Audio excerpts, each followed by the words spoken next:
नमस्ते बच्चों। आज हम 8वां पाठ के अंतर्गत दिए गए भाषा तत्वों की चर्चा करते हैं। भाषा से फ्रॉम द लैंग्वेज। मैंने तुम्हारा क्या बिगाड़ा है, मैंने तो तुम्हारी सूरत भी नहीं देखी, ठाकुर साहब ने कहा। दूसरा मुसाफिर, आपने मेरी सूरत भले न देखी होगी पर आपके ढंडे ने देखी है। इसी गांव के मेले में आपने मुझे बिना बात डंडे लगाए थे।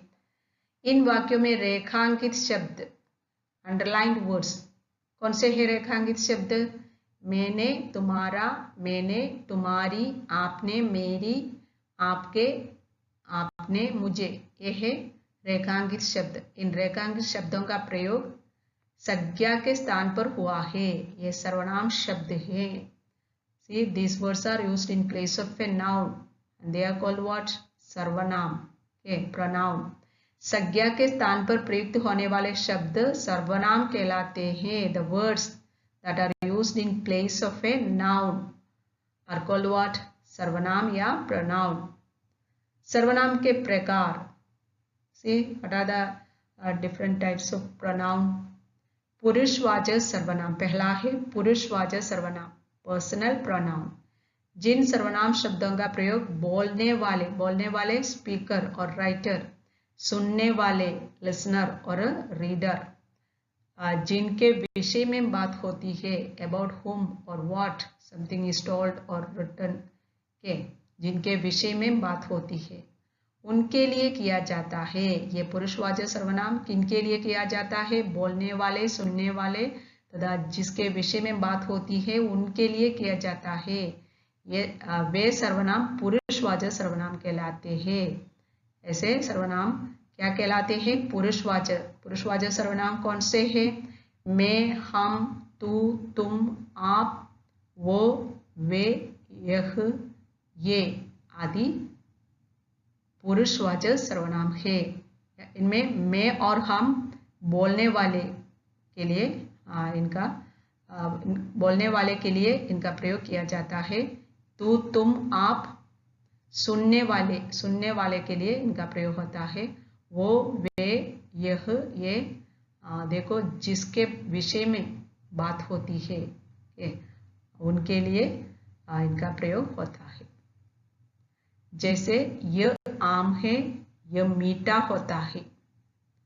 अगला देखिए निश्चयवाचक सर्वनाम। निश्चयवाचक सर्वनाम डेमोन्स्ट्रेटिव प्रोनाउन। निश्चयवाचक सर्वनाम का इंग्लिश टर्म कौन सा है? Demonstrative pronoun. जिन सर्वनाम शब्दों का प्रयोग किसी व्यक्ति, वस्तु अथवा घटना की ओर निश्चय पूर्वक संकेत करने के लिए होता है। See, here you are definite about what you are saying. You are pointing towards something or somebody. वे निश्चयवाचक सर्वनाम कहलाते हैं। कौन से है? यह, ये, वह, वे आदि। जैसे यह आम है, you are pointing towards the mango and saying यह आम है, यह मीठा होता है। See, this is sweet. यह आम है, you are pointing towards something definite. You are saying about that. देखो ऐसे जिन सर्वनाम शब्दों का प्रयोग किसी व्यक्ति, वस्तु अथवा घटना की ओर निश्चय पूर्वक संकेत करने के लिए होता है वे निश्चयवाचक सर्वनाम कहलाते हैं। यह, ये, वह, वे आदि। अनिश्चयवाचक सर्वनाम। अनिश्चयवाचक सर्वनाम का मतलब क्या है? Indefinite pronoun. Indefinite, you are not definite about, you are not sure about what you are saying. जिन सर्वनाम शब्दों से किसी निश्चित व्यक्ति, वस्तु अथवा घटना का बोध ना हो। निश्चयवाचक में निश्चित वस्तु, व्यक्ति का बोध होता है, तो यहाँ अनिश्चयवाचक सर्वनाम में निश्चित व्यक्ति, वस्तु अथवा घटना का बोध ना होता है वे अनिश्चयवाचक सर्वनाम कहलाते हैं। कौन से है अनिश्चयवाचक सर्वनाम? यह है कोई, कुछ, कहीं, कभी आदि। कोई, somebody, कुछ, something, कहीं, somewhere, कभी, sometime, आदि। You are not sure about when, you cannot say definitely। जैसे खेल में कोई जीतेगा तो कोई हारेगा। ऐसे सर्वनाम को कहते हैं अनिश्चयवाचक सर्वनाम। जिन सर्वनाम शब्दों से किसी निश्चित व्यक्ति, वस्तु अथवा घटना का बोध न हो वे अनिश्चयवाचक सर्वनाम कहलाते हैं। अगला है संबंधवाचक सर्वनाम या रिलेटिव प्रोनाउन। जिन सर्वनाम शब्दों का संबंध या रिलेशन वाक्य में प्रयोग किए गए दूसरे सर्वनाम शब्दों से प्रकट होता है वे संबंधवाचक सर्वनाम कहलाते हैं। संबंधवाचक सर्वनाम यह है जो, सो, जैसा, वैसा, जो, वह, जिसकी, उसकी आदि। देखिए ये उदाहरण वाक्य, जो अच्छा खेलेगा वो जरूर जीतेगा। ये दोनों सर्वनाम जो और वह इस वाक्य में आपस में संबंधित है। जो अच्छा खेलेगा वो जरूर जीतेगा।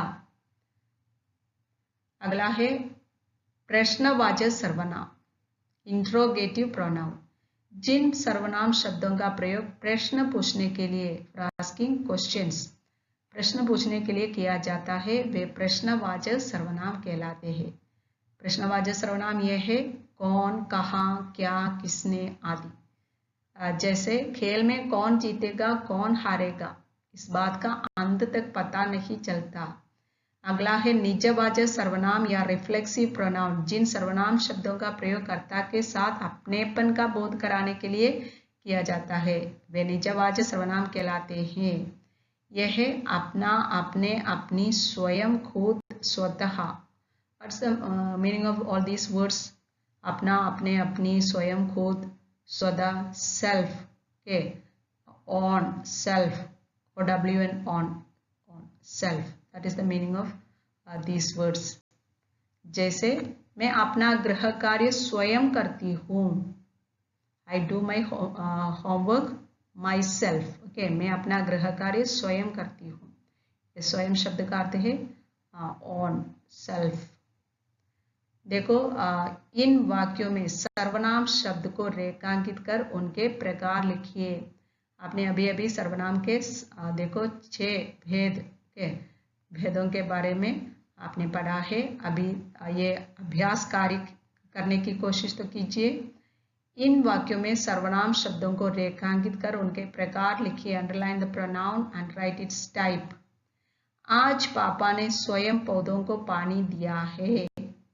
तुमने खाना खा लिया। बाहर कोई खड़ा है। कौन हंस रहा है? देखो इन वाक्यों में सर्वनाम शब्द रेखांकित करके देखो उनका प्रकार यहाँ लिखना है। सर्वनाम का प्रकार यहाँ लिखना है। दूसरा अभ्यास है इन शब्दों के अर्थ अंग्रेजी और अपनी मातृभाषा या प्रांतीय भाषा में लिखिए। Write the meaning of these words in English and in your mother tongue और रीजनल लैंग्वेज। प्रांतीय भाषा, रीजनल लैंग्वेज। अगला देखिए यहाँ हिंदी शब्द मुसाफिर, जासूसी, तहसील, महानदा। इन शब्दों के अंग्रेजी शब्द यहाँ और मातृभाषा या प्रांतीय भाषा में यहाँ लिखिए। जरा लिखने की कोशिश कीजिए। रेखांकित संज्ञा शब्दों के प्रकार पहचान कर लिखिए। Write the type of underline noun. Okay. Pandit Chandradhar एक स्कूल में अध्यापक थे। यहाँ कहीं यात्रियों के ठहरने के लिए जगह मिलेगी। पंडित जी ने आज शिष्य का गौरव समझा। इन तीनों वाक्यों में एक एक शब्द रेखांकित है। पहले वाक्य में पंडित चंद्रधर, दूसरे वाक्य में यात्रियों और तीसरे वाक्य में गौरव शब्द रेखांकित है। और आपको लिखना है ये तीनों शब्द संज्ञा शब्द है और इन तीनों संज्ञा शब्दों के प्रकार यहाँ लिखना है। कौन से प्रकार है? संज्ञा के मुख्य रूप से कितने प्रकार होते हैं? व्यक्तिवाचक संज्ञा, जातिवाचक संज्ञा और भाववाचक संज्ञा। इनमें से कौन से प्रकार है यह संज्ञा वो यहाँ लिखना है।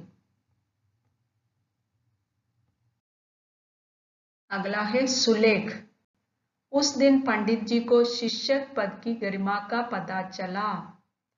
देखो अच्छी वर्तनी के साथ इस वाक्य को यहाँ दोबारा लिखिए। उस दिन पंडित जी को शिक्षक पद की गरिमा का पता चला। अगला श्रुतलेख, dictation words. Let's read the words aloud. कुशामंदे, उतावली, फर्क, कंपाउंडर, बिलौर, सौभाग्य, चारपाइयाम, चेष्टा। एक बार फिर, कुशामंदे, उतावली, फर्क, कंपाउंडर, बिलोर, सौभाग्य, चारपाइयाम, चेष्टा। पाठ से आगे चार्ट पेपर पर मुंशी प्रेमचंद का चित्र बनाकर या चिपकाकर उसके नीचे उनकी 5 रचनाओं के नाम लिखकर कक्षा में ढांकिए, hang in the class. On a chart paper, paste the picture of Munshi Premchand and write names of his 5 literary work and hang in the class. एक बार ट्राई कीजिए।